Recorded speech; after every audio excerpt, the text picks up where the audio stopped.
Hello everybody, welcome to another video on Raid Shadow Legends. Um, we're going to be covering artifacts today. So the artifacts are possibly the strongest upgrades you can provide to your heroes, and that's how you progress into the game. When you start the game in campaign mode, and that's what I've been recommending you all to start working on your characters. Um, the several different episodes on campaign will provide you with 1 through 3 stars artifacts. And the reason, uh, or one of the reasons among the XP to help you move to 6 stars, for you to move forward in campaign is the campaign will progressively give you better gear. So hard will give you 2 through 4. So now you're not getting 1 star gear anymore, and you're getting a chance on 4 star gear, though mostly it will provide you with 3 stars. And finally, on brutal, you're getting from 3 to 5 stars gear. And as I covered before in my first video where I covered a little bit of everything, the more stars your gear has, the better the starts can be. So let's go back to my heroes and take a look at where we are and how those items should be. So I'm mostly, since I'm on brutal, I'm now able to get 4 and 5 star gear. So my main hero is collecting the best gear that I could possibly find. So everything is between 4 and 5 stars. Um, so let's take, for example, this sword here, this weapon. So the first thing you have to understand is all those pieces of gear, those 3 pieces, the weapon, the helmet, and the shield, will have flat stats, and they're fixed as well. So whatever set, whatever, and we'll cover the sets in a few minutes, but whatever type of weapon, whatever you have in drop, will provide you with attack, a flat attack. So you cannot have anything better than that. So don't even worry with that. So a 5 stars level 1 weapon will always give you the same amount of attack. So the difference here is just how many stars you have, and then eventually the level of the how much you upgrade and the level of your artifact. And there are going to be substats. So it is interesting and important that you get gear that already comes with those substats. So the first reason for that is you don't want a flat substat like this resistance here. First, I don't care too much about resistance, and I'll cover what any one of those things will be. And by the way, given the number of details around those, this is going to be a two-part video. So I'm going to be covering the overall um, idea of them, and then eventually we're going for some of the um, nitty gritty on the numbers and what they mean and how to work and choose among them.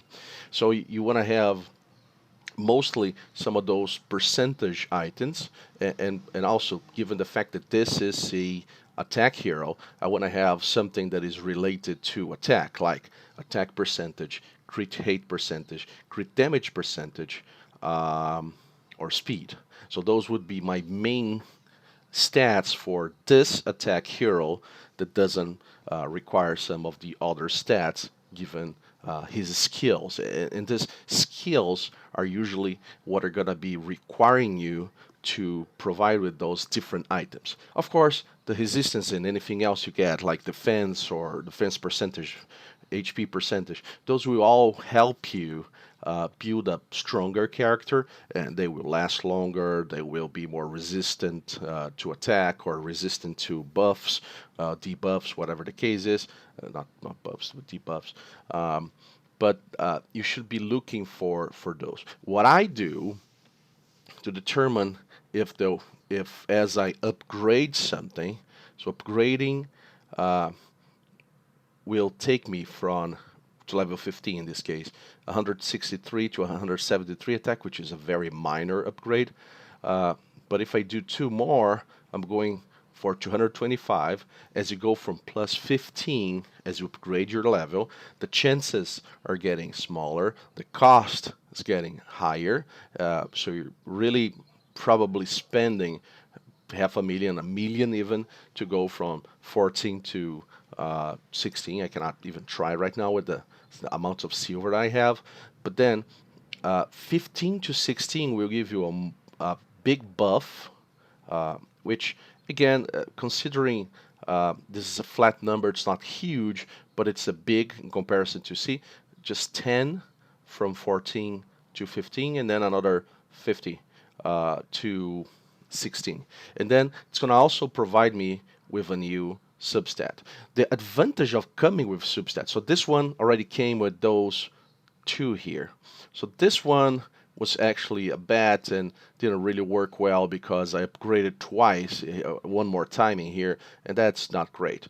But at the same time, I got two more in crit damage, which helps very well with my build. So that was in the end something that works okay. So what I do to determine the usefulness of those artifacts is I do a simple math on the percentages plus the speed, and speed is the only one that's always flat.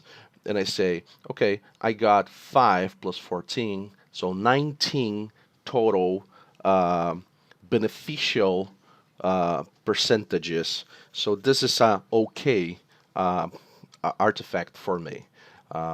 So let me take the other one here. This is my only 5-star. So I got 9% attack, which is great. 10% crit damage, which is great. And those two I don't care too much. So this one I also get 19 out of the substats. So if I'm in doubt with side upgrade, something that is, unless I have some specific need of, I don't know, more crit damage, more speed, or more attack, whatever the case is, I will just add the numbers. Let me see this one, for example. Clicking is a little slow sometimes. There you go.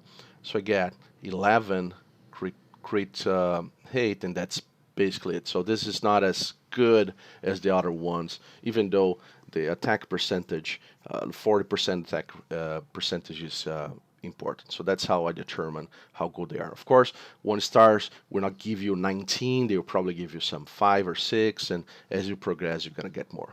So the second thing about the artifacts is they come in different sets, different types. So in this hero, I have two different types of artifact.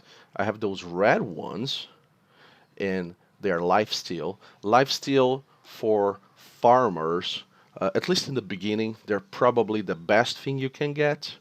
In the future, as I'm getting 5 and even 6-stars artifacts, my numbers should get as high in the sense that I don't need to get life back.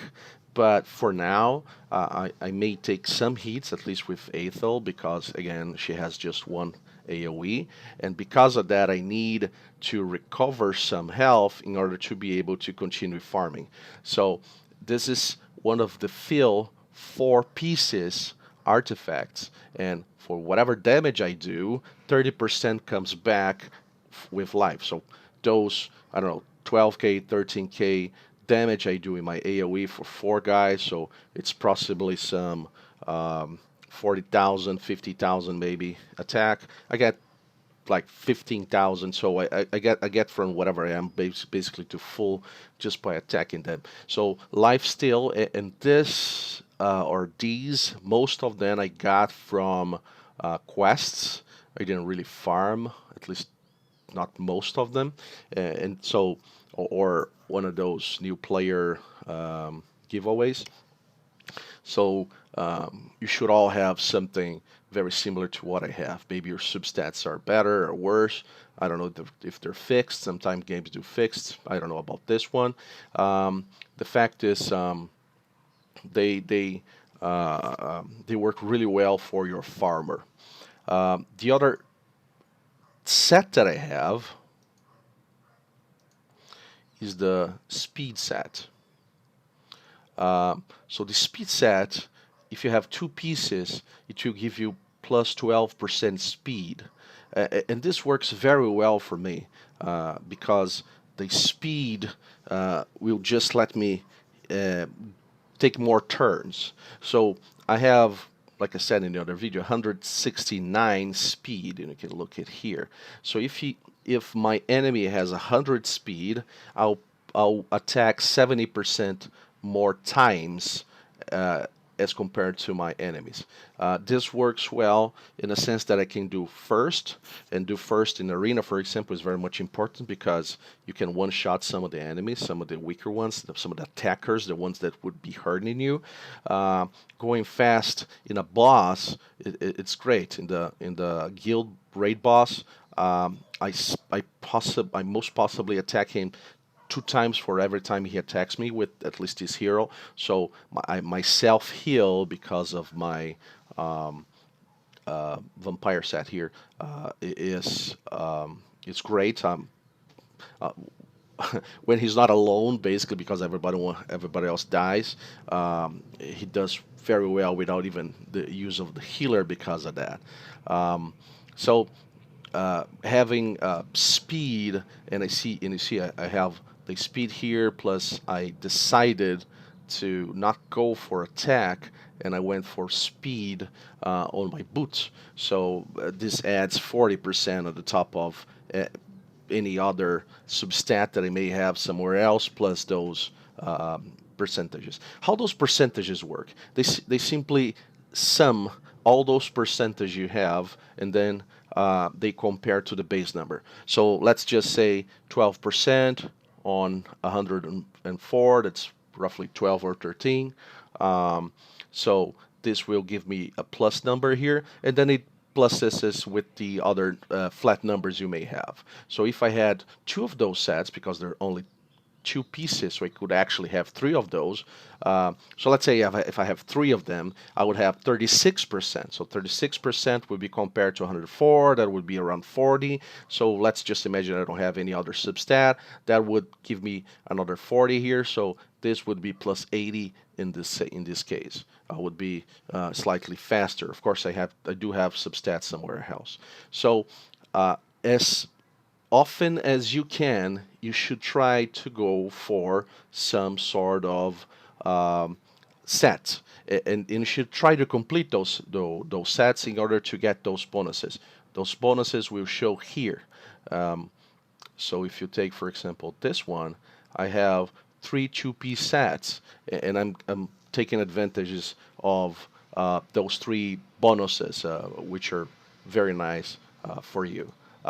Also, you have to work in a way that those sets complete your requirements. Having a defense set for Aethel wouldn't be too much of a benefit. Now, what happens in the beginning as you get maybe as a reward a 5-star piece, and you're still working on your 1 or 2 or 3 stars, and then it's a broken set? Not a problem. So let's just say you get these boots here, these speed boots, and you don't even have speed, and you didn't even get to, at least not too hard, speed in the campaign, and we're going to be covering that in a minute. Absolutely use them, because possibly those 19 beneficial percentages that you have here are going to be better than the set that you would have instead of that. So please go ahead and move and do it. Having broken sets is not a sin. It's something that might work depending. So let's just imagine if I had something else, another setting here, a tech set, let's say, and let's say here I had crit hate, and here I had speed as well. It wouldn't work because it's not going to be repeating um, from here to here as well. But that would be so nice that I may even consider, even at this point in the game for me, though I'm still early game, but breaking the set so I can benefit of the combined advantages of the main stats and the substats, even if I don't have a substat. Um, Again, farming the campaign is great because you can actually pick whatever set you want from the healing set, sorry, HP sets, attack sets, defense sets, um, crit hate sets, and whatever speed here, and whatever else. Let me go back to hard where I have access. Um, they are kind of self-explanatory. Some of them are a little harder to imagine. Some of the, let's take this one for example. So the curing, this will give you. This is a 4 set, but this will heal you 10% every round. So this is good for sustaining, although this would probably work better for a non-attack hero, and an attack hero would benefit more from the lifesteal. I said vampire, but it's actually lifesteal. Um, but the thing is, in campaign, you can actually pick exactly the piece you're going for and just go over that over and over and over again. So um, for those 3 items below, we didn't really cover that.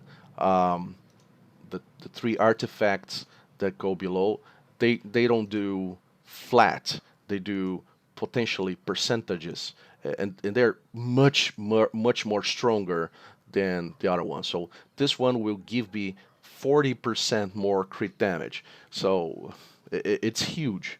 Um, any flat number wouldn't work so well. Um, and you should basically discard anything that has flat numbers in here, unless you're really early level and you get a reward with a flat number, um, and then the the the, the items here, the substats here are great. But again, the problem is for you to confirm that you actually have to level to upgrade, and upgrading costs a lot. So I wouldn't even try doing that. What I just do is look for what you're going for. It's just HP, crit damage, um, and there you go. Now, the other video is going to be helping you understand a little bit about the decision on crit damage, crit hate, attack when you're balancing what you require for your hero. So thank you very much, and talk to you later. Bye bye.